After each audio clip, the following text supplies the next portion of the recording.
Estates in Nairobi County are expected to vacate their premises for what the county terms as the Nairobi Urban Renewal and Regeneration Project. KTN's Vera Mora airs out grievances of the residents who insist their current residences are part of their history and heritage. Harambee! Immediately, Mzee Jomo Kenyatta took power once Kenya attained independence. Plans were kick-started to have a local housing project for Kenyans that will serve as a benchmark on how estates in Nairobi and indeed the country were to be managed. A 6-year visibility study will be conducted and Nairobi City Council began to source for funds. About 7 million Kenyan shillings was needed to begin the construction exercise, whereby financing will come from the Commonwealth Corporation, and the Nairobi City Council will begin the construction of 300 housing units, with the project ending in the late 1968. And the next year, Mzee Jomo Kenyatta officially opened the estate. The first parliament sat here. The first postal office has been traced here. Kenya's most renowned history makers resided in these estates. But 56 years later, Kenya's historical estates have been earmarked by the Nairobi City County in what they term as a facelift. Jogoo Road Phase 1 and 2, Ziwani, Jericho, Woodley, Bahati and Maringo have been encrypted in the Nairobi Urban Renewal and Regeneration Project that is to be presented before Senate. Nyumba unaona nyuma yangu ni nyumba ya Tom Mboya, na watu mashuhuri sana wameishi Ziwani. Tom Mboya wakati alianza kuishi kwa nyumba ile unaona upande wa left. Hapa alikuwa anatembelea na watu kama Kenyatta mwenyewe, Nyerere amempitia kumtembelea hapa.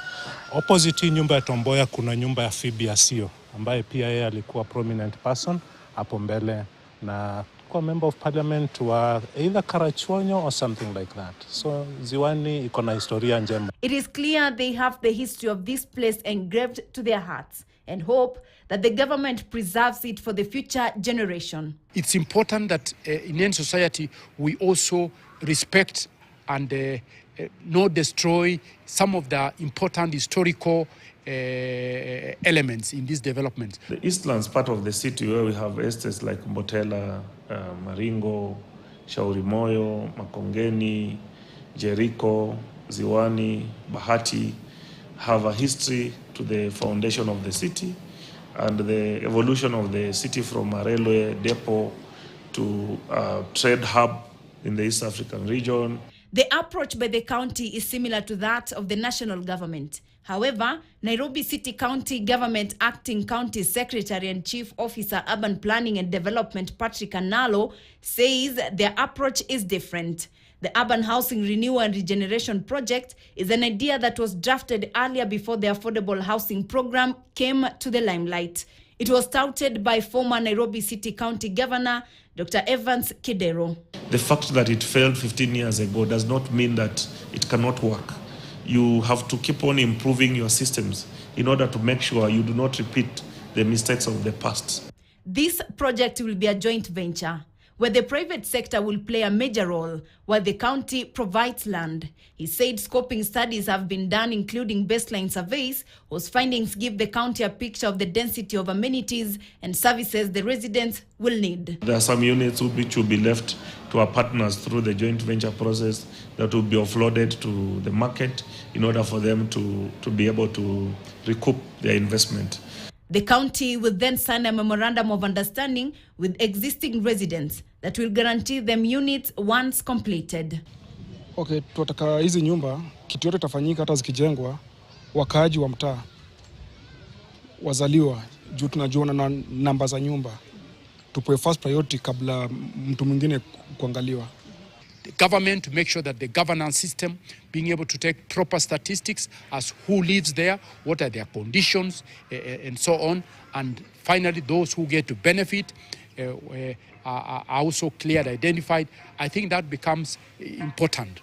Mairura Omwenga, chairperson Town and County Planners Association, says the planned redevelopment of all the estate in the city is timely. However, the major question is the density of the expected new estates. Now the question will be what density are we going to develop this housing? Okay, that's really the question.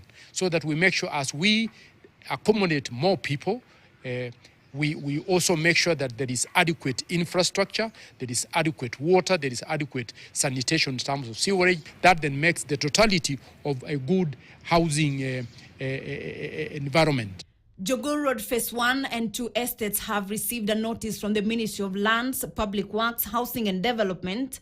The 2 months notice issued to the occupants asks them to surrender the houses they occupy to the Director of Housing Management in vacant possession on or before 30th of April 2024.